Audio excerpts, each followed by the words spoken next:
एक समय की बात है, एक सेठ जी थे जो अपनी परचून की दुकान चलाते थे। उनका एक नियम था कि वे रोज सत्संग में जरूर जाते थे। पिछले 20 सालों से उन्होंने कभी अपना ये नियम नहीं तोड़ा था। चाहे कितनी भी व्यस्तता हो, वे हर दिन सत्संग सुनने जाते और धर्म, करुणा और अच्छे आचरण की बातें सुनते।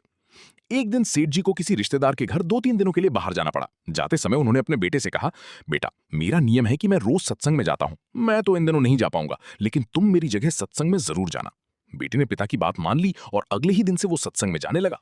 सत्संग में संत महात्मा बहुत सरल शब्दों में जीवन की सीख देते थे। वे कहते थे, कभी किसी जानवर को बेवजह मत मारो, खासकर गाय को तो कभी मत पीटो। अगर वो कहीं खाना खा रही हो तो उसे प्यार से खाने दो, उसे तकलीफ मत दो।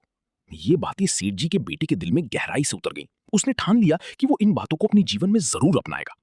2-3 दिन बाद की बात है। सेठ जी अभी भी बाहर ही थे और उनका बेटा दुकान संभाल रहा था। दुकान के बाहर आटे की बोरियां रखी थी। तभी एक गाय वहां आ गई और आराम से आटा खाने लगी। लड़की ने उसे देखा, लेकिन उसे भगाने के बजाय चुपचाप खड़ा होकर देखने लगा। उसे सत्संग की बातें याद थी, गाय को कभी मत मारो, उसे प्यार से खाने दो। उसी समय सेठ जी वापस लौट आए। उन्होंने देखा कि एक गाय दुकान के बाहर रखा आटा खा रही है और उनका बेटा उसे कुछ नहीं कह रहा। ये देखकर सेठ जी गुस्से में आ गए और चिल्लाकर बोले, अरे ये क्या कर रहे हो तुम? गाय सारा आटा खा जाएगी और तुम बस खड़ी खड़ी देख रहे हो। बेटी ने शांति से जवाब दिया, पिताजी, सत्संग में बताया गया है कि हमें किसी भी जानवर को मारना या भगाना नहीं चाहिए, खासकर गाय को तो बिल्कुल नहीं। वो भूखी है, खाने दीजिए।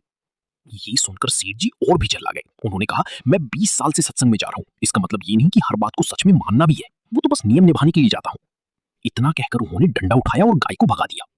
बेटा ये सब देखता रह गया। उसके मन में एक सवाल गूंजता रह गया, अगर सत्संग की बातों को मानना ही नहीं तो फिर इतने सालों से सत्संग में जाने का क्या मतलब? इस कहानी से हमें यही सीख मिलती है कि सिर्फ अच्छी बातें सुनना या ज्ञान इकट्ठा करना ही काफी नहीं है। असली मूल्य तब है जब हम उन बातों को अपने जीवन में उतारें, क्योंकि बिना आचरण के ज्ञान अधूरा होता है।